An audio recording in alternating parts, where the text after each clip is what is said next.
CEO's Conversations.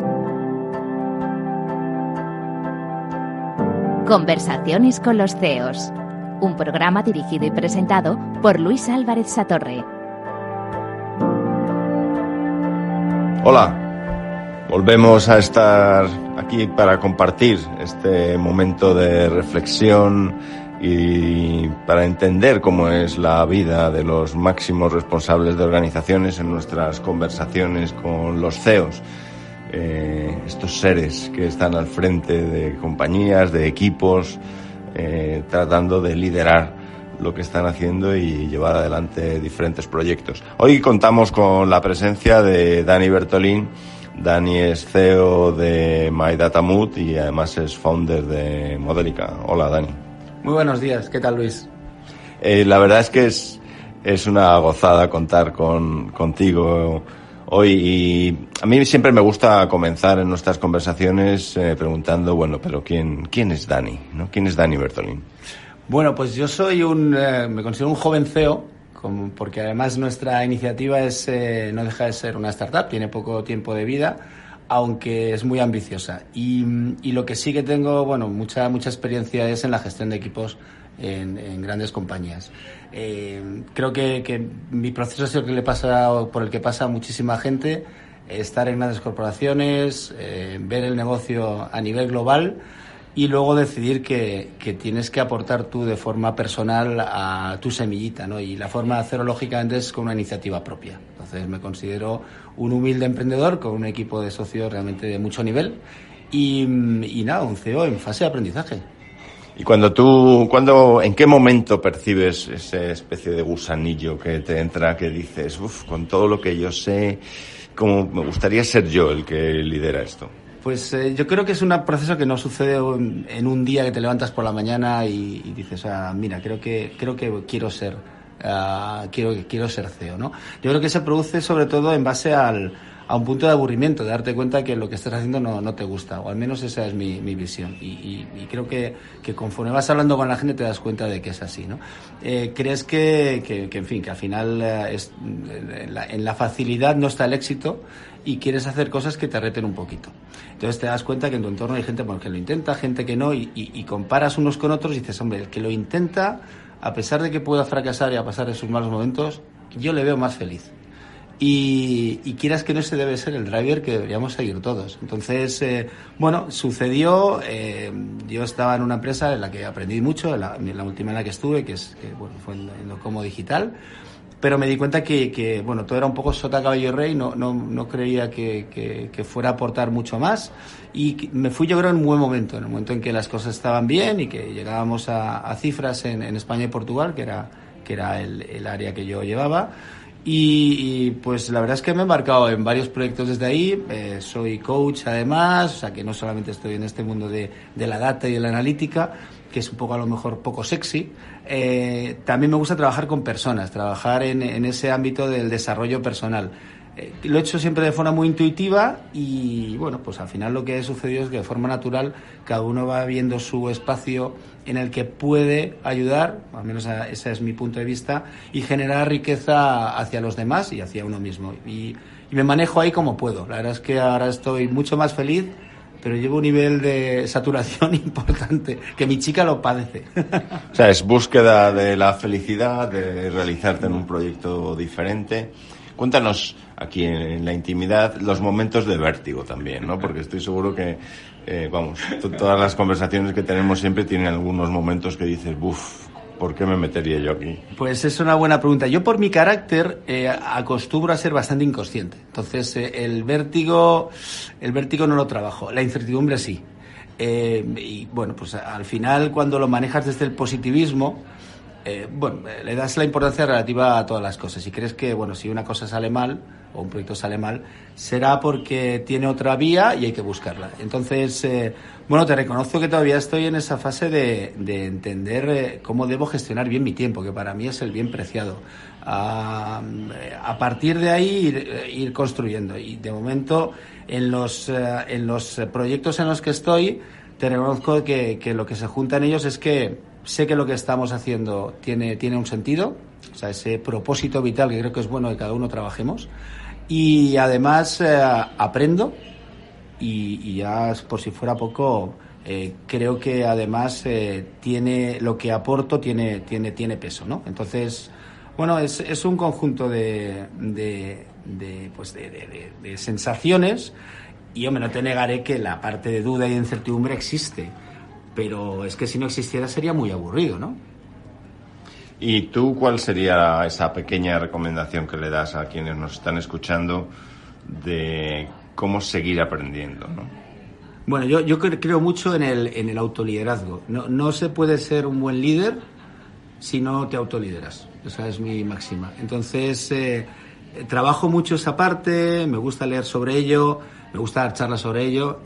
Creo que si eres capaz de tener primero autoconciencia de ti mismo, eso es clave porque entiendes en qué eres bueno y en qué no eres no tan bueno, y a partir de ahí lo trabajas. Y va ligado a el autoaprendizaje, también muy conectado con la autoevaluación, la autocrítica. Creo que ser honesto con uno mismo, en general no serlo, es uno de los mayores errores que comete la gente, y creo que esa es una parte importante de trabajarlo. Y de ahí nace para mí la autoconfianza y la autoestima, que es el gran drama de la sociedad actual, el querernos poco, creo yo. Y si tienes confianza en ti mismo, entendiendo tus limitaciones y te quieres, a partir de ahí se construye todo bastante fácil, insisto, con los momentos obviamente que no agradables que se dan en la gestión de cualquier empresa, porque no hay que vivir con el lirio en la mano, que se dice, pero sí que creo que si lo haces desde la base del convencimiento, todo se lleva a una era mucho más fácil. Esto en realidad aplica a cualquiera en cualquier puesto, ¿no? El hecho de descubrir en qué eres bueno, qué es lo que te gusta, y desde ahí construir, sin duda vale para cualquier puesto, ¿no? No solo para los líderes. ¿Tú crees que en un puesto de CEO, además tienes que ser también el coach de tu propio equipo? Una de las funciones creo que yo de forma intuitiva realizaba y que bueno, afortunadamente he podido certificarme y aprender herramientas, que creo que es muy importante. Sí, sin duda alguna, creo que tienes que darle la importancia necesaria a ello, a hacer las preguntas correctas, a intentar trabajar con el equipo desde la perspectiva que digo yo siempre de trabajar jugando al ajedrez, no jugando a las damas. El equipo son piezas diferentes y las personas de tu entorno son piezas diferentes. Si juegas a las damas con todas ellas, el juego se convierte en monótono. Y creo que el juego del ajedrez requiere de estrategia, requiere de empatía, requiere de entender que cada uno puede tener necesidades de comunicación, objetivos, motivaciones diferentes, y eso ayuda mucho a que el éxito sea compartido, a vivir también todos mejor y a generar felicidad. Entonces, bueno, obviamente ser un buen coach seguro que te lleva a cotas de éxito, eso no tengo ninguna duda. Me gusta la comparación del ajedrez versus las damas, ¿no? En las que todas las fichas son iguales, ¿no? Al mismo tiempo, en el ajedrez alguien coordina la estrategia, ¿no? No puedes permitir que cada ficha vaya decidiendo, ¿no? Los caballos o los alfiles que vayan por su cuenta y riesgo. Totalmente. ¿Cuál es el balance que tú pones entre dirigir y permitir en un entorno en el que haya innovación y creatividad, especialmente en el tipo de negocio que tú diriges? Pues tienes toda la razón. Me gusta que me hagas esta pregunta. Yo he leído bastante a Daniel Goleman y sus estilos de liderazgo, y creo que, hombre, me identifico más con unos que con otros, ¿no? Pero creo que también son muy importantes identificarlos, porque depende de la situación que tenga el equipo y que viva pues la empresa y su contexto, hay que aplicar unos otros. Yo soy muy partidario de la parte formativa, del guiar desde la visión y desde tener en cuenta a la persona, sin duda alguna. Pero a veces el mercado te empuja a actuar de una manera a lo mejor más drástica. Entonces yo creo que la flexibilidad es uno de los valores más importantes hoy día para un CEO. Adaptarse de forma consciente a lo que está sucediendo. Y eso te lleva a veces a tomar decisiones pues no las más populares. Pero tienes que ver un bien mayor, que es la compañía que has creado y el sistema como tal, ¿no? Y no quiero hablar como coach y empezar a hablar de sistémico, pero al final todos pertenecen a un sistema que tiene sus reglas, y aunque sean invisibles, existen. Entonces, bueno, yo creo que si partes de la base del respeto a las personas, y de intentar ser lo más honesto posible, seguro que al final el resultado es el adecuado. Entonces, bueno, yo creo que esa es la dinámica de la que tiene que partir cualquier gestor de una empresa y de personas. Y volviendo a lo que decías tú del autoliderazgo, efectivamente, creo que eso aplica a cualquier persona, da igual su posición en la empresa. Cuanto más te autolideres, más feliz eres. Hoy estamos compartiendo nuestras conversaciones con los CEOs, con Dani Bertolín, CEO de MyDataMood y founder de Modelica. En Capital Radio, conversaciones con los CEOs. Continuamos en nuestras conversaciones con los CEOs, hoy con Dani Bertolín. Dani es el CEO de MyDataMood y además founder de Modelica.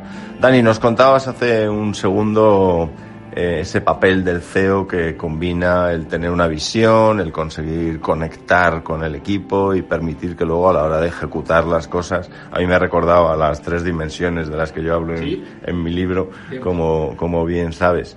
Pero vamos a hablar un poco más de en qué consiste lo que hacéis en MyDataMood, y yo creo que más ampliamente tú vives en un mundo donde el mundo de los datos, que tanta polémica a veces tiene, con cosas como hemos visto en grandes compañías de medios sociales, como también vemos con las nuevas con la regulación de protección de la ley de protección de datos. ¿Cómo ves tú el mundo de los datos y qué es lo que está cambiando? Pues yo personalmente lo veo con mucha ilusión, porque creo que al final genera, todo el negocio va a ir alrededor de ello, con lo cual le veo con mucha oportunidad, con mucha ilusión, pero lógicamente con la prudencia que requiere el tema, y de ahí un poco la iniciativa que estamos lanzando desde Modelica, que es MyDataMood.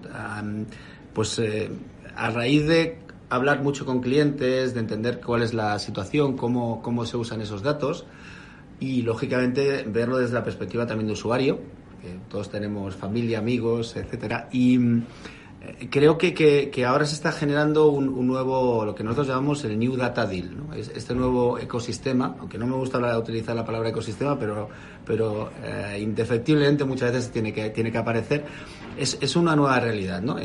Los datos, desde que el usuario es el dueño de los mismos, adquieren una dimensión diferente. Entonces hay que empezar a bajar y no hablar tanto de Big Data, que está muy bien para ponerlo en muchísimas presentaciones, pero que poca gente sabe lo que es.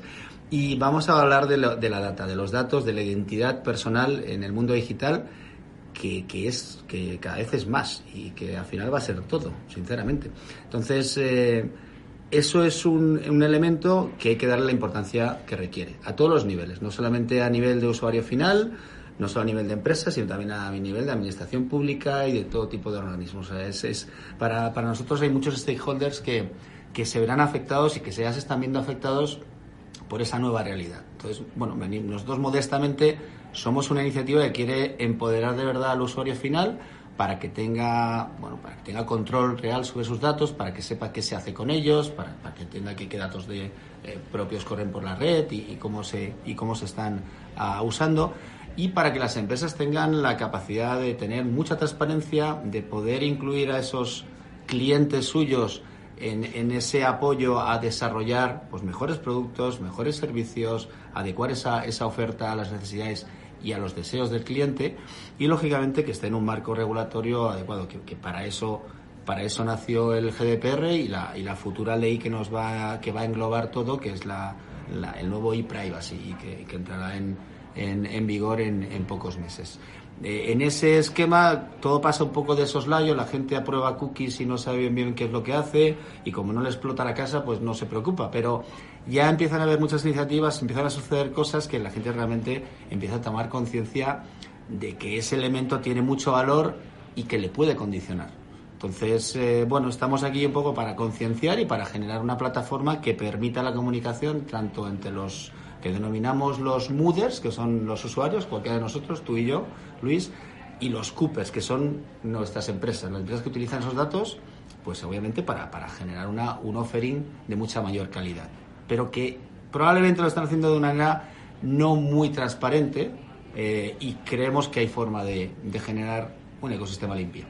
Y en MyDataMood entonces estáis proporcionando esa transparencia, de manera que yo voy y puedo preguntar, oye, ¿dónde están mis datos?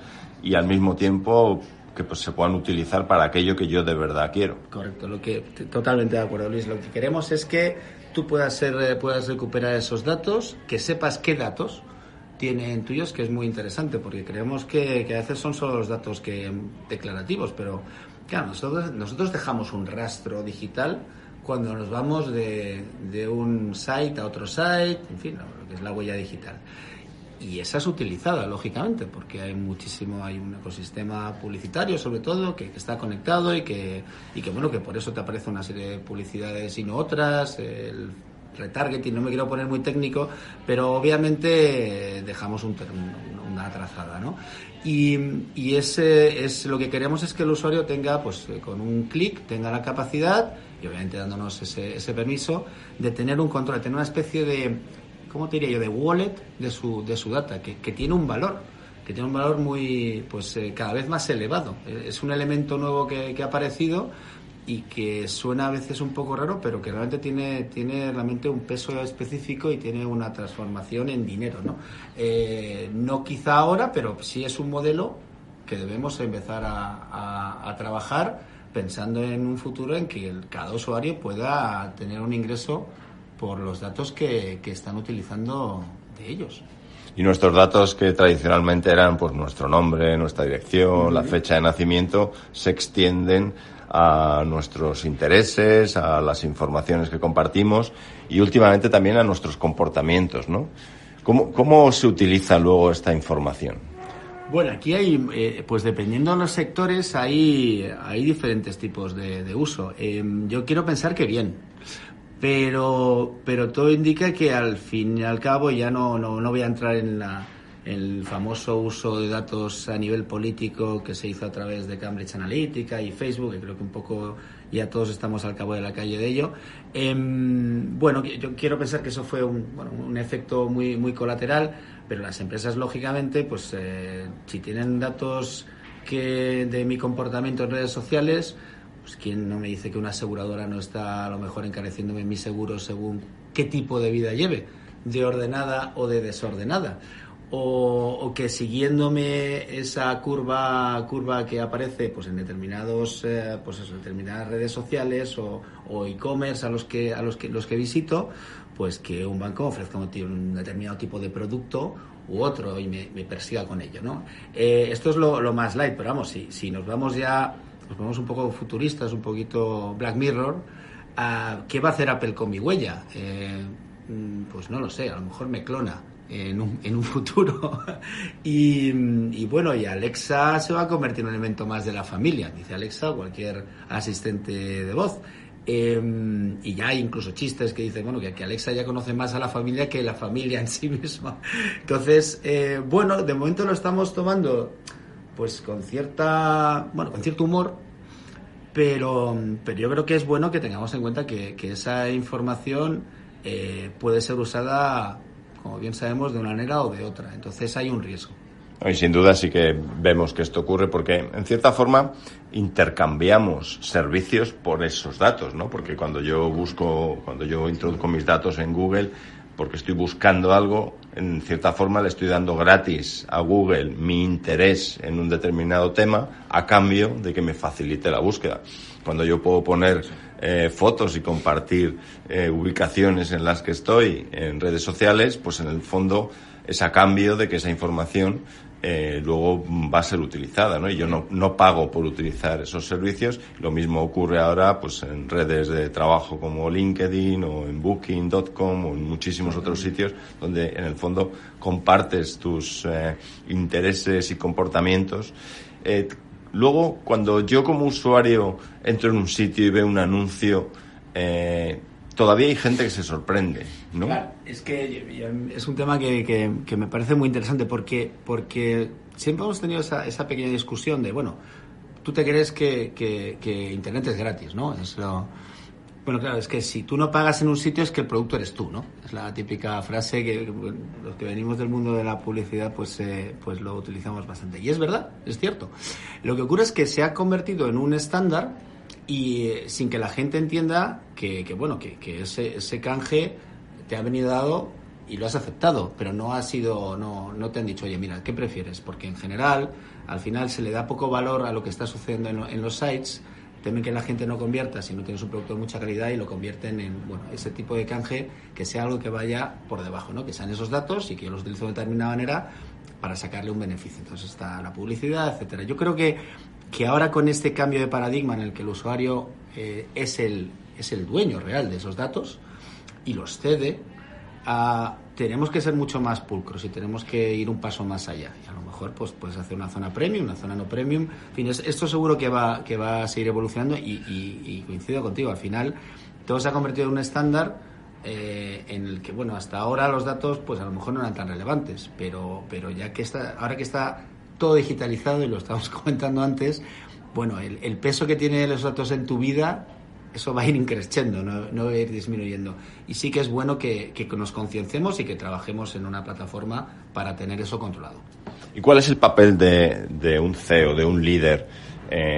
Porque tú trabajas también con muchos de estos CEOs y máximos ejecutivos que están también aprendiendo, ¿no? en este mundo. ¿Cuál es el papel? ¿Debe ser un espectador? ¿Debe liderar la transformación en su compañía? ¿Esto del Chief Data Officer? ¿Esto cómo funciona? Bueno, pues esta también es buena porque tengo algunos amigos en esas posiciones y es cierto que yo creo que todavía no está todo estabilizado, ¿no? El concepto de data, que lo hablamos en la previa, se ha ido extendiendo poco a poco con cierto desconocimiento.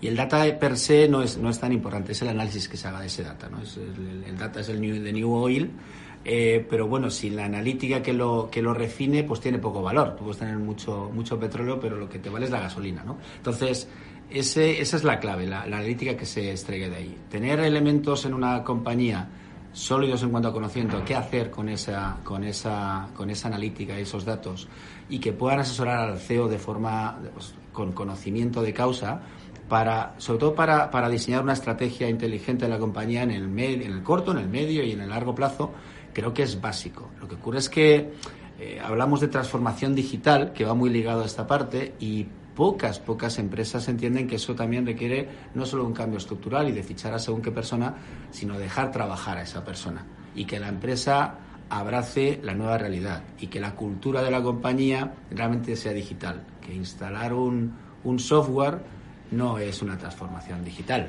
¿vale? Entonces, hay que apoyar esas figuras, darle la importancia que tienen, y tienen que ser como asesores directos del CEO, porque el CEO no tiene que ser un experto lógicamente en analítica y en data, pero también toda la compañía debe abrazar esta nueva realidad y no quedarse aislado. Entonces, a mí la figura del Chief Data Officer, nosotros trabajamos mucho con directores de marketing y de ventas, porque intentamos trabajar esa parte de aplicación en real de esa riqueza, ¿no? Y de ese conocimiento. Pero es cierto que ves ahí muy isolados a esos Chief Data Officer que a veces, bueno, tienen un buen nombre, pero tienen muy poca capacidad de influencia en la compañía. Creo honestamente que eso debe cambiar. Bueno, seguimos en estas conversaciones con Dani Bertolín. Dani es el CEO de MyDataMood y también fundador de Modelica.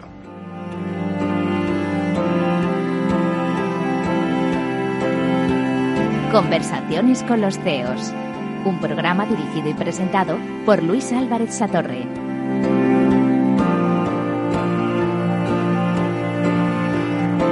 Pues seguimos en estas conversaciones con los CEOs, ¿no? Este momento de entender un poco más cuál es el papel de quienes dirigen compañías y organizaciones. Hoy estamos contando con la presencia de Dani Bertolín. Y Dani es el CEO de MyDataMood y también fundador de Modelica, ¿no? Dani, comentabas hace un momento hablando del papel del CEO a la hora de liderar entender cómo utilizar los datos.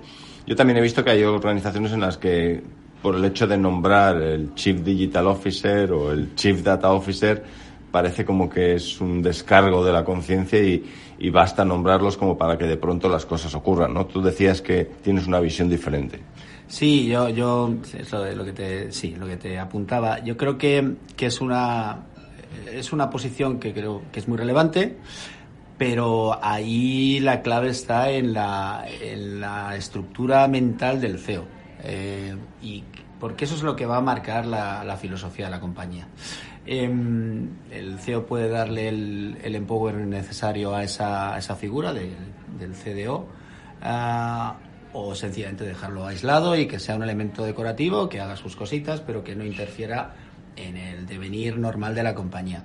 Y eso va a marcar mucho el devenir de esa compañía y de sus resultados. Yo considero que es responsabilidad absoluta del CEO trasladar un mensaje claro a la compañía de que estamos abrazando una nueva realidad y de que él mismo también la abraza. Que a veces parece ser que con enviar las órdenes adecuadas y los memorándums adecuados ya todo queda dicho, ¿no?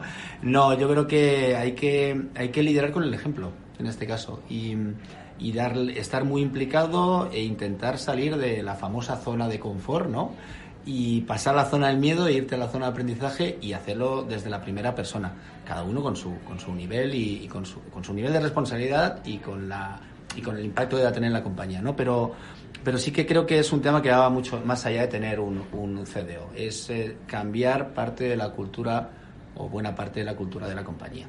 Sí, en algunos sitios, por lo menos yo he visto que a veces se nombraba este responsable de datos, el Chief Data Officer, solamente para el cumplimiento de la normativa y el asegurar que no había riesgos ni penalizaciones o multas por incumplir determinados procesos, ¿no? Yo, de todas maneras, hay una cosa que me interesa. Yo te he escuchado en alguna ocasión hablar de que el mundo de los datos no es un mundo únicamente del entorno digital, de empresas digitales, sino que todos tenemos datos en nuestras organizaciones que quizá a veces hasta ignoramos, ¿no?, el potencial que tienen.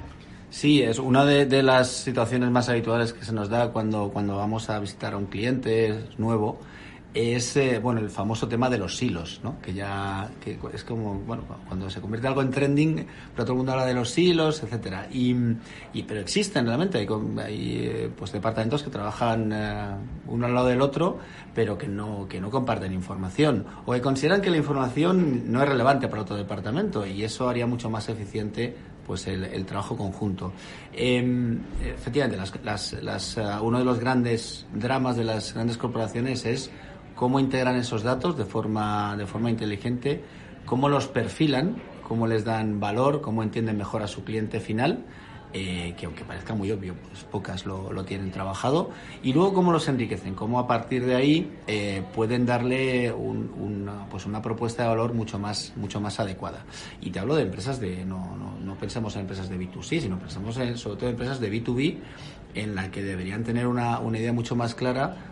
Creen que por tener un CRM que su equipo comercial más o menos maneja, pues ya están haciéndolo medianamente bien, y están muy lejos de lo que sería una fase óptima de trabajo. Entonces, nosotros intentamos cambiar esa mentalidad, ayudarles a entender que es un trabajo conjunto de toda la organización y que compete incluso a departamentos del área corporativa. O sea, que todo el mundo puede aportar ahí y que es trabajar pensando en el futuro de otra manera totalmente diferente. Entonces, sí, evidentemente, todas las empresas tienen muchos datos y tienen más valor del que ellos en general creen. ¿Y cómo funcionan realmente los procesos alrededor de los datos, ¿no? Porque imagino, hemos comentado en alguna ocasión que no es una foto estática, es una cosa que cambia, y posiblemente una estrategia adecuada sobre cómo gestionar los datos te va a permitir enriquecer también esa información con el tiempo, ¿no? ¿Tú cómo aconsejas a los CEOs que se planteen esto de los datos? Pues yo, personalmente, además es algo que también sorprendemos mucho, pues nuestra forma de trabajar, porque claro, cuando nos llaman y vamos a hacerles algún tipo de planteamiento, en general lo que esperan es una empresa muy tecnológica, ¿no? Y nuestro objetivo es cambiar ese chip. Lo primero, como bien tú decías, cada empresa realmente es un mundo. Entonces no se puede actuar en plan plug and play, te traigo esta plataforma, este software, etcétera, esta solución y ya está. Intentamos introducir de inicio conceptos de design thinking, porque al final estamos atacando un tema que es nuevo para la compañía. Y la forma de que puedan participar no solamente el departamento de marketing, sino otros departamentos, que generalmente siempre el departamento de marketing y de tecnología, no sé por qué, pero acostumbran a llevarse no muy bien en las corporaciones y en las empresas. Alinear los objetivos de ambos departamentos se traduce en quitar bloqueos a futuro y beneficia a la empresa. Entonces, utilizamos dinámicas en las que adquiera todo el mundo el conocimiento de la importancia del proyecto y de esa manera hacerlo suyo. Ese es el punto para mí clave del inicio. Y luego, obviamente, otra de las cosas que hacemos es dimensionar adecuadamente.